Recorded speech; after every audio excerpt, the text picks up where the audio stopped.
Okay, so right at the moment I want to talk to all of you younger people, those of you who were up here just a moment ago. How many of you have ever had this problem? You have some friends that want to go out and do something, so you come up to your parents and say, I want to go and do, or go someplace where Johnny and Jimmy and Sarah are all playing. Can I go? And your parents say, no. But why can't I go? Okay, does that sound familiar? Have you ever had that problem? Yeah, I've had that problem too in my life. And,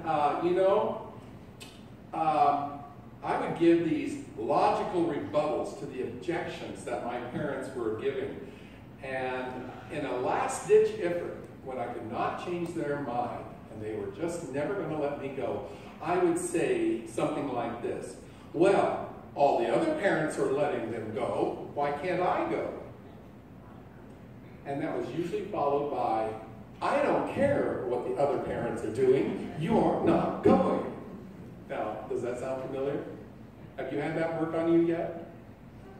Have you had that one played on you? You haven't? You haven't? Okay, what about you, Billy? No? Boy, you guys are lucky. So your parents let you go and do everything you want, huh? No? Okay. All right. Well, I think it's probably the same thing. But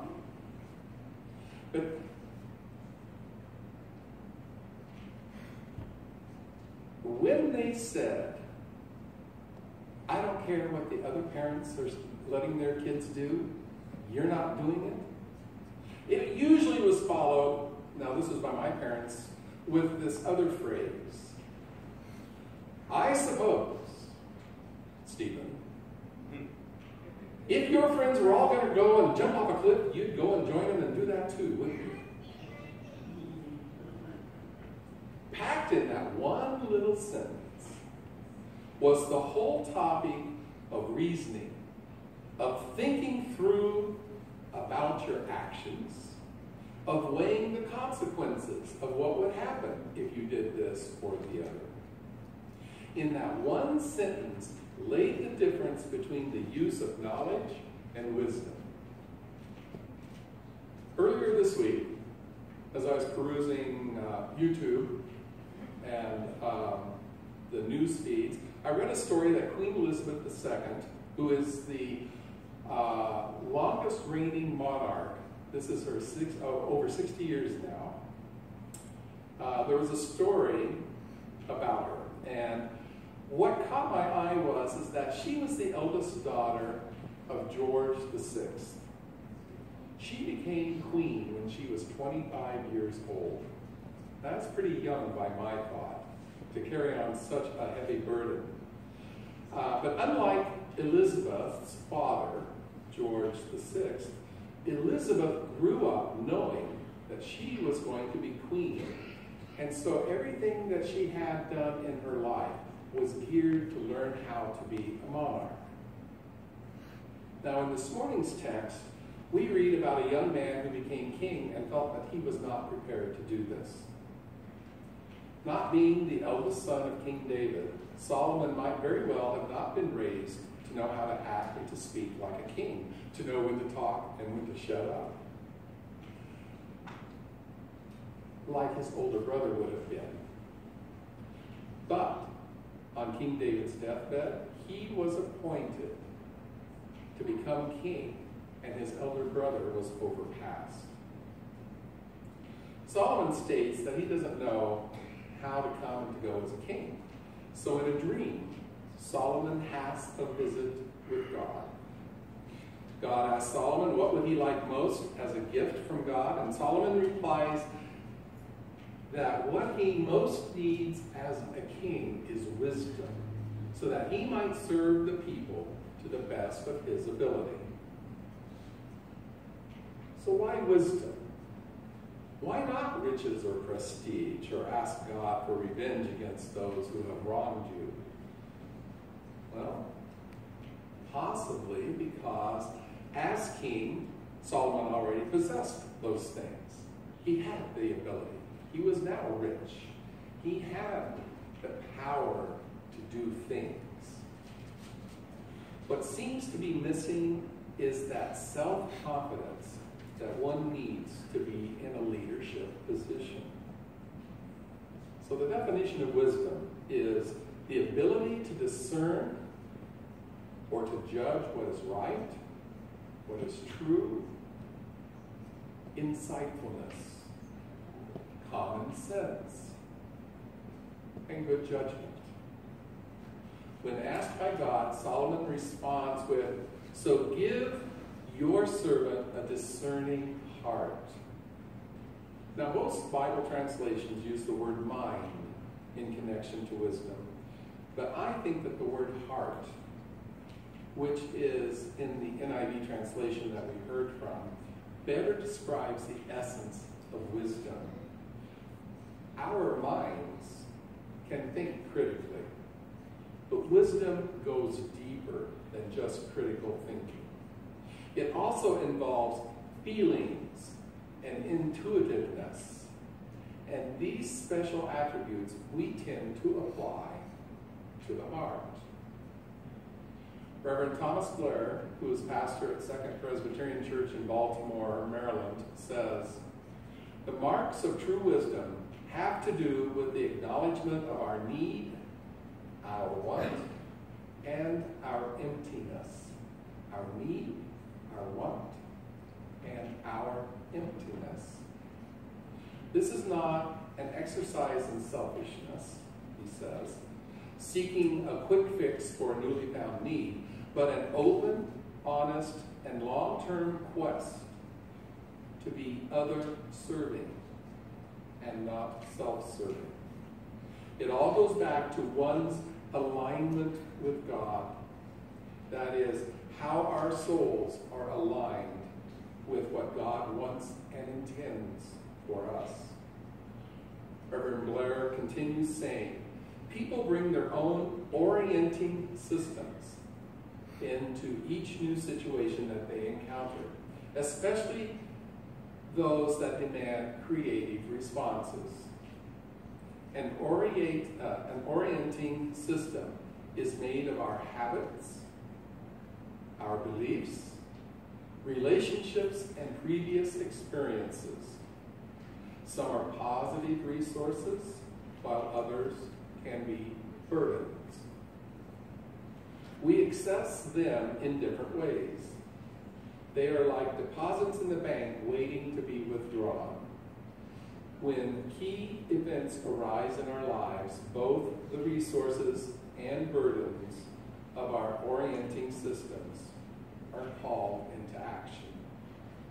Orienting ourselves according to our burdens makes responding to situations more difficult. Orienting ourselves through our resources of our burdens make it more difficult to deal with. Orienting ourselves according to our resources helps us to take on situations creatively and positively.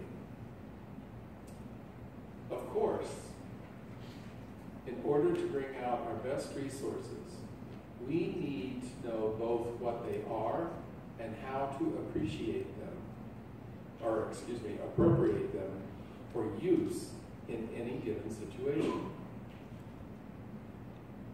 For example, I don't know how many people are familiar with the stories Tales of the City, which was written by Amistad Maupin. But a main character, Mrs. Madrigal, meets another main character, Edgar Halcyon. They meet in a park. And Mrs. Madrigal, as she meets Edgar Halcyon, realizes that Edgar is going through a very deep, dark spot in his life at that moment. He's very depressed. His body is just flat like that. As they get to talking, Mrs. Madrigal gets Mr. Halcyon to talk about his early days in the Army when he was 19 years old. And as Edgar Halcyon is sharing his story, all of a sudden you see how his physical persona starts to change and become more alive and vibrant.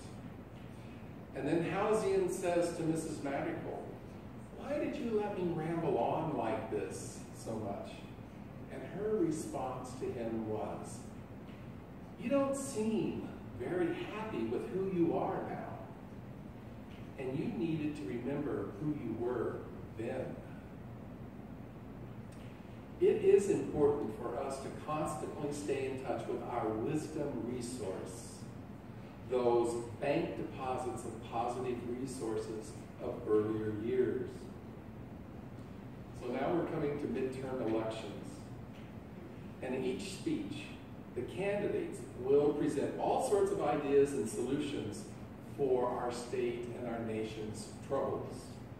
There will be lots of facts and figures thrown out as testimony to the knowledge and the skill that each of these candidates possess. But knowledge does not equal wisdom. That is what Solomon understood as he embarked on a 40-year reign as king. To Solomon, he needed something more than just knowledge. He needed wisdom, the ability to discern the truth so that he would bring justice to his kingdom. What is it that you ask God for in your daily lives? Is it more money so that you can meet the bills that are laying on your desk? Is it for patience so that you'll not fly off the handle so quickly or be so quick to judge? You ask God for a special person in whom you can share your life with. Maybe you ask God just to be able to get through the day. Had Solomon asked for any other gift than wisdom, that gift would have been self-serving request. But with the gift of wisdom Solomon was seeking, it was to be other-serving. That's the importance of this request. Solomon did not seek wisdom for himself, but so that he might be better able to serve those that he was a servant of. Most of us have more knowledge than what we need. But how do we gain the wisdom that Solomon was asking for? I think the key to that is found in the last sentence of this morning's text. If you will walk in my ways, says God, keeping my statutes and my commandments, then you shall have that wisdom. The key to wisdom is that intimate relationship with God. If you sense yourself walking around overburdened, then maybe it is time to go back and remember a time that awakens your mind, your body, and your spirit to the life that you once knew as good. Reconnecting with your wisdom resource. Maybe it's time to go back and remember a time when your relationship with God was exciting. This particular story for Solomon teaches us that God is desirous for us to possess wisdom. Wisdom to be other-serving. All we need to do is ask for it. Amen.